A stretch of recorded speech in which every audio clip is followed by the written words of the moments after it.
First home buyers, it is a hard gig saving for a deposit. So this morning we thought we would bring on a first home buyer who saved the deposit, Harry Larkos, to tell you how we did it. Stay tuned. We're going to talk with Harry, or we're going to give some pathways to saving your first home buyer deposit. Stay tuned.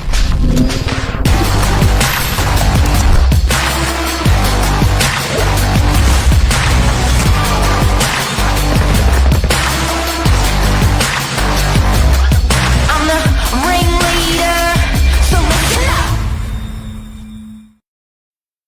Good morning, Mr. Larkos. Good morning, Mr. Novak. How are we? Yeah, good. Yeah, I think talking about a first home buyer deposit, you've got a bit of an unfair advantage. That I first should tell everyone. You're Greek. I think that speaks 1,000 words. That Yeah, yeah, yeah, I come from a very, very supportive family. yeah. Greek. Yeah, They're all supportive. The Greek families. Jesus.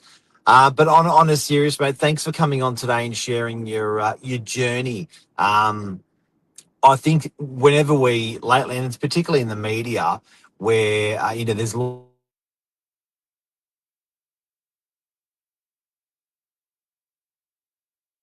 like 5% deposits, so no lender's mortgage insurance can save you $20,000 LMI.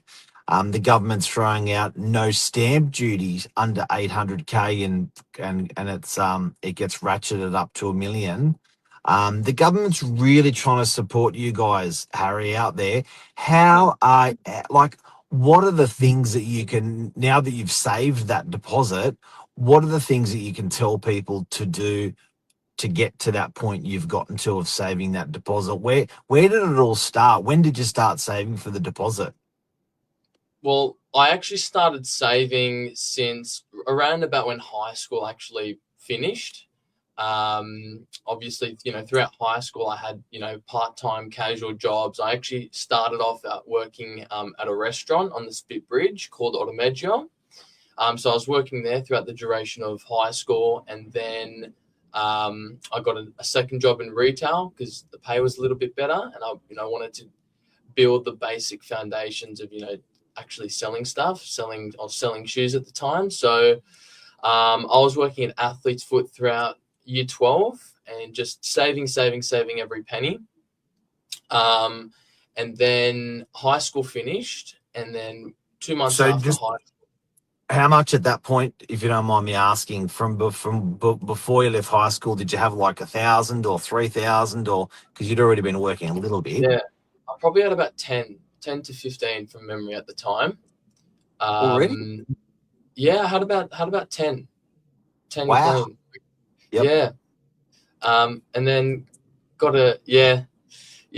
That's the benefits of living at home, no rent, no outgoings, and then I got a job in real estate, started working Yep. for Novak, that's when that's when I really started becoming very strict and disciplined with my saving habits. So every penny, every dollar. Yes, you've got to have some balance in your life. I did go out once, twice, even sometimes 3 times a month, if I was, being generous to myself. But I would always ensure that if I was going to go and make a big purchase, or, go out on a night out, if it's, a birthday or some occasion, that I would always, allocate another amount of time to sort of recoup all the savings. So that's sort of how I structured my saving. I always used to, whatever I used to earn, I would save 80% of it. And then the 20% I have left would be, all my spending money. That's usually how I structured my saving. It sounds Yeah, really painful, but when you say 2-3 times a month, that's like really letting loose. But you're still going out other times. exactly. Oh, okay. Yeah, but I've got a bit worried there. I remember I had a conversation with you, Mark, around mid 2024. We actually sat down and we were talking about the actual, buying a property for myself, and what are the pros and cons and whatnot. And I said, well, look, how do you afford the actual mortgage repayments if you're, you know, almost earning the same amount of money as you'd be putting towards your mortgage? And you said to me one word. You just said the word suffer. And I think that's actually a little bit of a deal breaker for a lot of people. You know, they don't want to Yeah, go through that suffering early on. But yeah. I think it's incredibly beneficial in the long run. You know, that you've actually got an asset early on, and then, you know, you go through the suffering for the, you know, the first year or two paying your mortgage, and then it's sort of like a domino effect, and it's all downhill from there pretty much. Did Yeah. so let's I want to come around to your motivation in a second, but I just want to finish off on that saving pattern. So you in real estate, you're 18, you're having conversations with people around you, me, things like that. Then at what point did you sort of get halfway on that saving of that deposit? It's probably halfway around, about around just before the first year of of real estate. So Yeah. I was probably at that 20 to 25K mark about, you know, after a year working in real estate, a year and a half. Yeah. Um, that's where I got to that half. But the painful journey is actually saving the deposit. Once you've actually, you know, paid your 5% deposit and you've exchanged in your property, then, you know, that's when it really kicks in. But it's just the habits when actually getting the deposit, would I would argue, is actually the hardest part of the whole first home buyer property, you know, purchasing your first property journey. It's actually getting to the 5% or the 10% deposit is, I would argue, would be the hardest part, because you have to be very disciplined to actually, you know, save your money, save every penny to get to that step.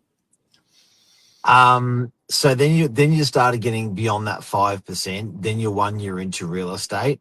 Um, did you sort of at any point did you sort of let go, and you go, shit, I got to get back on track, or you just kept being consistent and saving? Well, look, honestly, you have like your thoughts every now and then. It's like, oh, what am I doing? Why am I, you know, why am I being so strict on myself with my saving habits? Why don't I go out every weekend, every, you know, twice a week? Why don't you buy a And car? why don't I buy? Oh, the amount of I'm a big car guy. I So for all of you I ladies reckon and gentlemen, that's probably the biggest weakness. You got this deposit ready to go, and think, oh, this is never. yeah, Just buy a car. yeah. I like my German, so I really wanted to get a really nice Beamer at the time, which I actually had the money to pay outright for something nice like an M2 or an M3. But yeah, it was painful, but and it still is Understand. painful knowing I could have bought a nice car. But I know I made the right decision, and I know in the future it'll pay me dividends. So I think that's the reassuring feeling I get from it. Okay, so I think we're well and truly through saving. Why? Mm. Where did it come from? Where you're like, I've got to do this. Where that as a first home buyer for the deposit? Where did you? I do want to focus on this deposit this morning. But where did it come from to go? Oh, I need to do this. Like, did your parents convince you? Did grandparents, parents, everyone? Just you? Where did it come from? Honestly, it was just me. My family, well, I had this conversation numerous times with mum and my grandparents, but they actually were just despised me getting a property in the first place. They wanted me to save up a little bit more, be a little bit more financially secure later in my 20s, maybe in my early 30s, to actually get a property. But I feel like working in real estate, and you actually see how prices move, how properties perform over time. I didn't actually want to wait. I think DY last year did they average 8 to 10% in capital growth, and I just I looked at the numbers and I'm like, if that's 1 year, I definitely want to secure something as quickly and as early as I can, because I know that capital growth on the northern beaches, in particular in DY, which is where I bought my first property, will be a really good investment for me.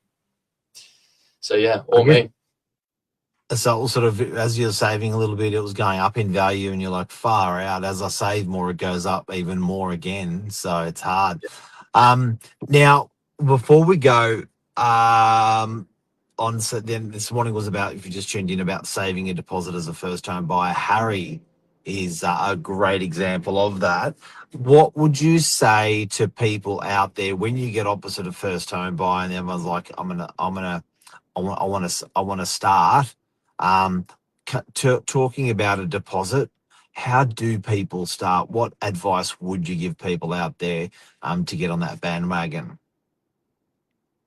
So I would say, and it's not difficult. It's actually very simple. It's just the consistency and the discipline, because I think everyone has a general understanding of, how to save their money. It's, just not going out, not spending it on, stupid stuff that you don't really need.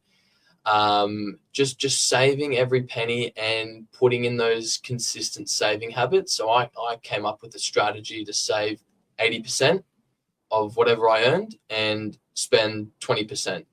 And I established that habit really early on, and it's worked really well for me because I was able to actually sit down, do the maths, save, whatever I made, and then, that would just be the 20% would be what I had left. And yeah, it worked really, really well for me. So I would recommend 80%, 20%. Yep. That's the rule I was strict by.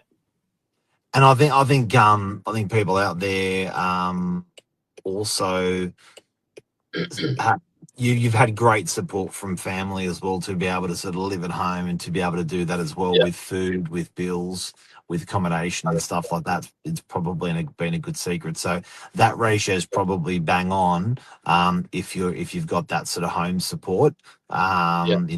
which a lot of us have, or sometimes you just got to be a bit patient and keep that home support rather than moving out Yeah. fast, just so you can get on top of these deposits and stuff like Yeah. that. But it is, I could imagine, extremely hard discipline. What you've spoken about today.